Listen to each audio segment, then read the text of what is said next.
Is that the Loretta Dupree, the actress? Well, she is coming to do a show at the Maple Grove Theater. Don't play with me, Dick. Is it her or not? Sounds like it. She's coming today? George, what's the big deal? We've had performers stay here before. Dick, Wink Martindale is one thing. Loretta Dupree makes him look like small potatoes. Really? Who is she? She was only the star of Kinsey Corners. She played Madison Whitworth, the cruel vixen who victimized every man in Dinsmore County. Sounds like we could ask for our money up front. This is going right in my scrapbook. George, that isn't her autograph. I wrote it. Oh? Well, maybe I'll keep it to remember you by.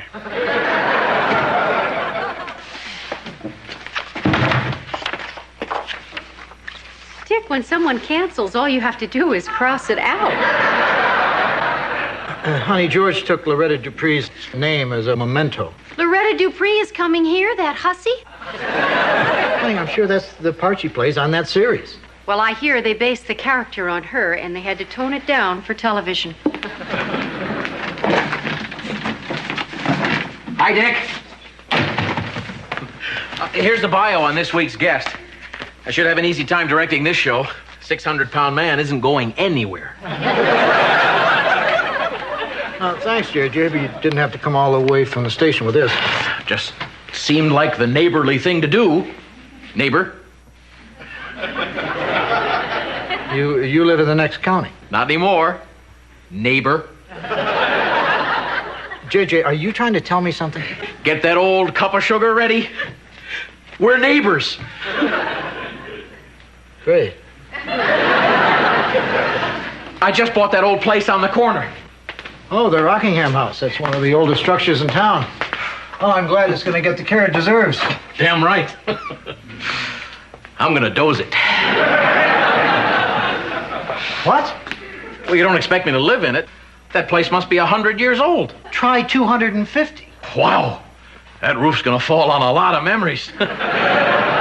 Luckily, there's a guest house I can stay in while I put up this baby. You're going to live in a mushroom? It's a satellite house, Dick. JJ, this is a colonial community. This is the type of houses where George Washington would have slept, not George Jetson. Fine, Dick. Thanks for parking the welcome wagon on my heart. You might want to be a little careful walking by my house. Sometimes those wrecking balls swing wide.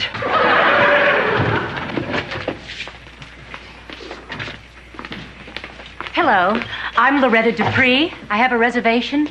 Oh, yes, we're expecting it. Sign here, Miss Vixen. Dupree. I'll have our handyman help you with your bags. Room 7. Allow me, Miss Dupree. Right this way.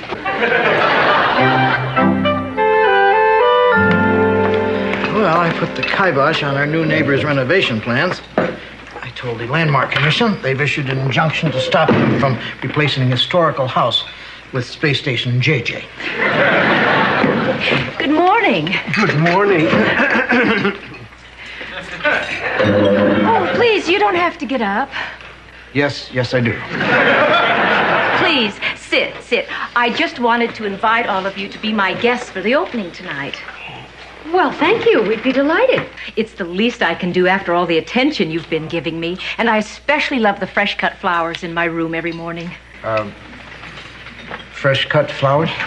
It's all part of the service. Hey, we didn't get any flowers this morning. We have you scheduled for afternoon flowers. Please join us for breakfast. Nobody invited us to breakfast. You're getting flowers, okay? Thank you, but all I have time for is a cup of coffee. I'll get it. Oh, no, I can. Here's your coffee cuppy. George, you don't have to do everything for me. You must have been in my room 10 times in the last 3 days fixing things. Well, they were all necessary repairs. George, you fixed my soap. Has it given you any more trouble? Well, I just wish I had someone as conscientious as you at the theater. What for? Well, the fog machine isn't working. I could take a look at it. Great. Well, while you're at it, Oh, no, I shouldn't ask. Then you'd have to be there every night. Every night? Oh, boy. I mean, I have to check my schedule. Oh, okay. Well, I better get to the theater.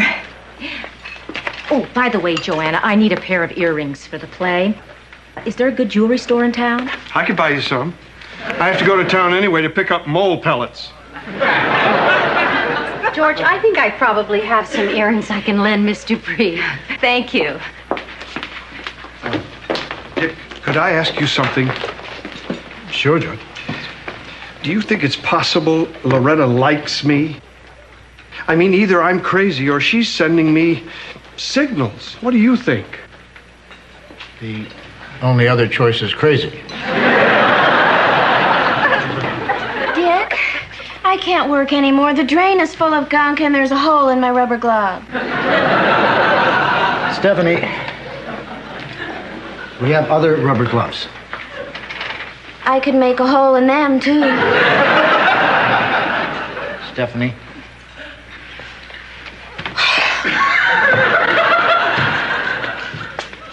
So, George, what kind of signals is Loretta sending? Well, she insisted I call her Loretta. Well, that's your name. That doesn't mean anything. Does, too? What else, George? Well, when I poured the coffee for her just now, she put her hand on mine. Ooh. That was just an accident. You were both reaching for the pot at the same time. Dick. Did it go like this? No, I can... Yeah, or something like that, maybe a little smoother. This woman is good. What do you make of all that? She obviously wants you. Only a fool could misread those signals.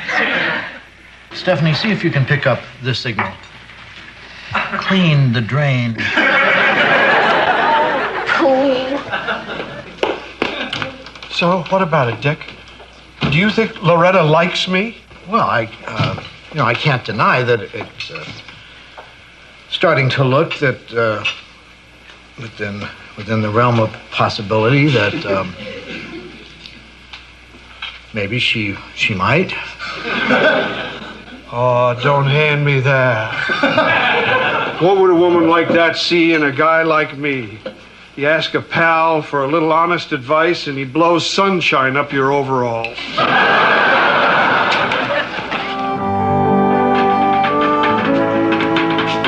Hi, Loretta. Hi, George. Oh, is the fog machine fixed? Get ready to feel British.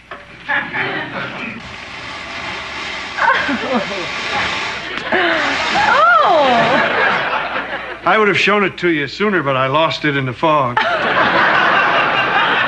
Oh, it's kind of romantic, isn't it? Yeah. Half-hour curtain, Miss Dupree.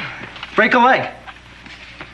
Whoa, I heard show business was dog eat dog. No, George. In the theater, it's bad luck to wish somebody good luck, so instead you wish something bad to happen to them. Oh, well, put an eye out. Thank you. George, would you do me a favor? There's a scene in the third act I can't quite memorize. Would you go over it with me? Geez, I don't know. The only time I ever acted was when I played a molar in a hygiene pageant. Good, you've had experience. Now, this is going to be the shipboard scene. Let's use this as the railing. Take it from right there. I'm afraid our Atlantic crossing is almost over. Tomorrow, I'll be back with Edward in Surrey. And I'll be at my club in the Strand trying to mend a broken heart with whiskey and soda. I shan't forget you, Basil. Nor are you. Isn't there more, George? It says they kiss.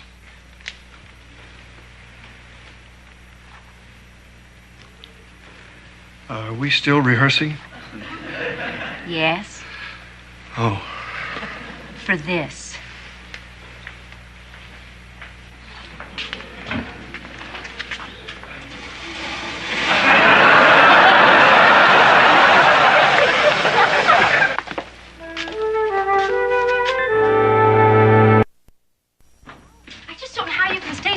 After what we saw with George and Loretta. How do we know what we saw? It was dark. It was foggy. Well, what I saw looked pretty good to me. What say we rent one of those fog machines for tomorrow night? Ooh, we could do the airport scene from Casablanca. Here's looking at you, Cupcake.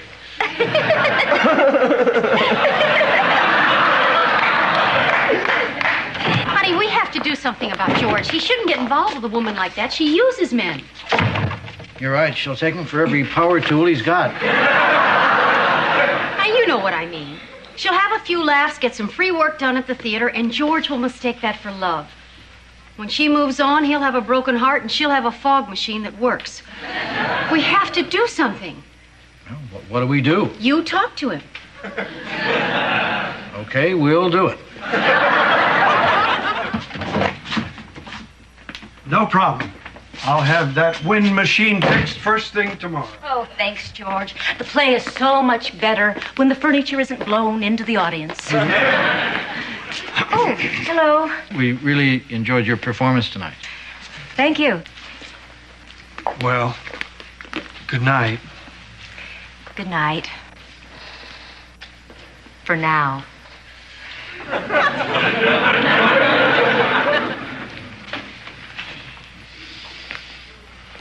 Night, Dick, Joanna. George, I have to talk to you about you and Loretta. And I have to leave. Dick, is this going to be one of those father-son talks? George, your personal life is your own. I wouldn't dream of telling you what to do. Just dump Loretta. I don't understand. George, you know her reputation with men. I mean, are you absolutely sure she isn't just using you for free help at the theater? Now, just hold on there, Dick. Loretta is a wonderful, giving person. She was kind enough to let me fix her fog machine. But there's more to our relationship than that. I'm going to fix her wind machine. Well, why shouldn't she be interested in me? Okay, so maybe I'm not rich. Maybe I'm not handsome. Maybe I'm not sophisticated. Oh, gee, she is using me.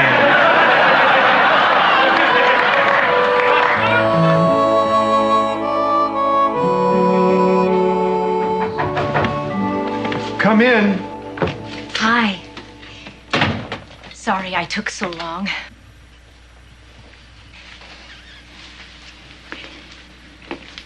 So, this is your room. It's just as I imagined.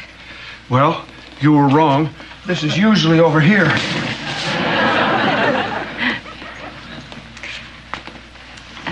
May I sit down? Sure. There's a real comfortable chair back in the lobby. I thought you wanted me here. Well, I did, but tonight isn't going to work out. I need to fix my stove. What's wrong with it? Well, it gets real hot. Isn't it supposed to? Who died and made you handyman? Anyway, I have lots of other things to do. I have to wash my feet. George, what's wrong? Nothing. Feet get dirty. That's life. If you can't live with it, maybe we shouldn't see each other. Why are you doing this? I thought I felt something special happening between us. Nah, I was just using you to get close to the fog machine. I see. If that's the way you feel.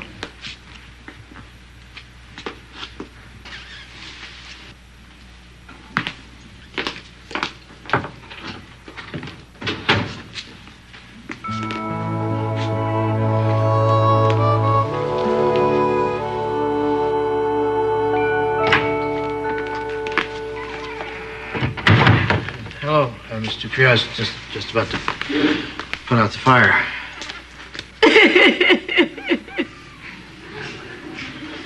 But, you know, if you feel that strongly about it... I'm sorry. It's just that... Oh, I thought he was so different. He seemed so genuine, so vulnerable. You really like George? He's wonderful. You don't know how many jerks a woman like me has to put up with before she meets a man like that.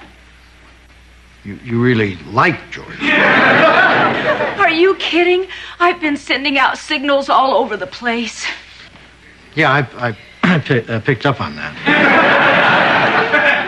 I just can't understand why he suddenly turned so cold. Well, you know, maybe he feels that, you know, you've been using him. You've just been pretending to like him to get him to do things at the theater. You know, I'm only guessing here. Where would he get an idea like that? Well, maybe he has some stupid friends, you know, who've heard those stories about all the men you've chewed up like a giant garbage disposal of love. Oh, that damn Murray. Who? Murray, my press agent. He created that evil vixen image. He thought it would be good for my career. So, all of this is damn Murray's fault. Oh, that stuff never bothered George. Those friends you were talking about, they must have poisoned his mind. But who would do something that low, that insensitive, that stupid? That would be me. You? Well, I didn't want to see George get hurt, so I gave him some misinformation and ripped his heart out. I mean, that's not to underestimate, you know, Murray's role in all of this. But I think George really likes you, and it wouldn't take much to undo the damage that, you know, Murr and I have done. Well, I guess you were trying to do the right thing. I'm sorry I said you were low and insensitive. You'll understand if I don't take back stupid.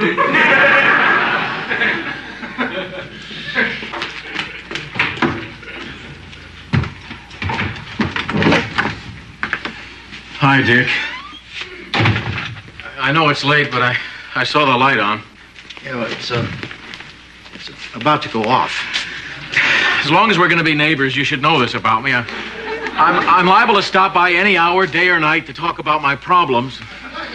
We're going to christen this relationship with a beaut. Look, JJ. Some big mouth blabbed to the Landmark Commission about my satellite house, and they slapped me with an injunction against dozing the old one. I'm going to have to live in that 200-year-old pile of matchsticks. Who did it? Dick. Who would do a low, insensitive, stupid thing like that? That would be Murray. George, it's me. Can we talk? Go ahead. Can I come in?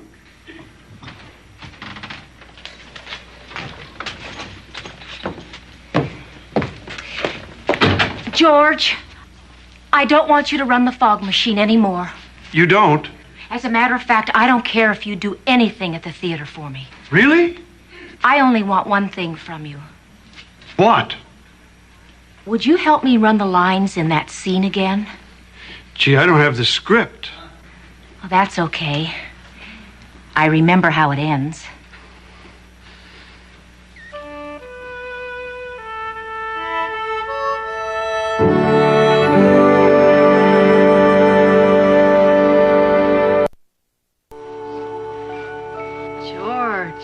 letter from Loretta?